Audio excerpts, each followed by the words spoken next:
প্রিয় শিক্ষার্থী বন্ধুরা, আসসালামু আলাইকুম। আশা করি আল্লাহর রহমতে আপনারা সকলে ভালো আছেন। পদার্থবিজ্ঞান ময়মনসিংহ বোর্ডের এমসিকিউ সমাধানগুলো আপনাদেরকে দেখিয়েছি।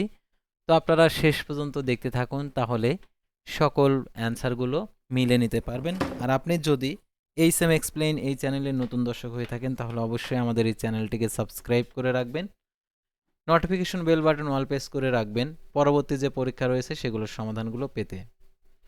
তো দেখতে পাচ্ছেন একের অ্যান্সার হচ্ছে ক, দুইয়ের অ্যান্সার দেখতে পাচ্ছেন ক, তিনের অ্যান্সার দেখতে পাচ্ছেন ঘ, চারের দেখতে পাচ্ছেন খ, পাঁচের দেখতে পাচ্ছেন এখানে গ, ছয়ের দেখতে পাচ্ছেন এখানে গ, 12-র দেখতে পাচ্ছেন এখানে ঘ, 11-র দেখতে পাচ্ছেন এখানে গ, 10-এর ক, 9-এর ক, 8-এর হচ্ছে ক, 7-এর হচ্ছে খ।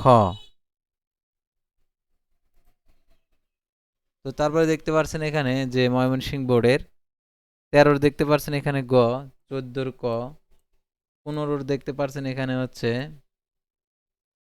গ, 16-র হচ্ছে খ, তারপরে দেখতে পাচ্ছেন 17-র হচ্ছে ঘ, 18-র হচ্ছে খ, 19-এর হচ্ছে ঘ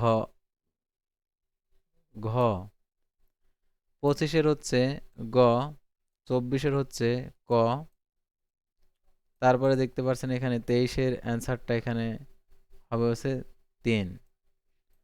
তারপরে দেখতে পাচ্ছেন 22-এর হবে হচ্ছে ক, 21-এর হবে হচ্ছে গ, 20-এর হবে হচ্ছে ক। এই ছিল ময়মনসিংহ বোর্ডের অ্যান্সার। পরবর্তী ভিডিওতে অন্য কোনো বোর্ডের প্রশ্নপত্রের সমাধান নিয়ে হাজির হব। সে পর্যন্ত সবাই ভালো থাকবেন, সুস্থ থাকবেন, আমাদের এই চ্যানেলটিকে সাবস্ক্রাইব করে পাশে থাকবেন। আল্লাহ হাফিজ।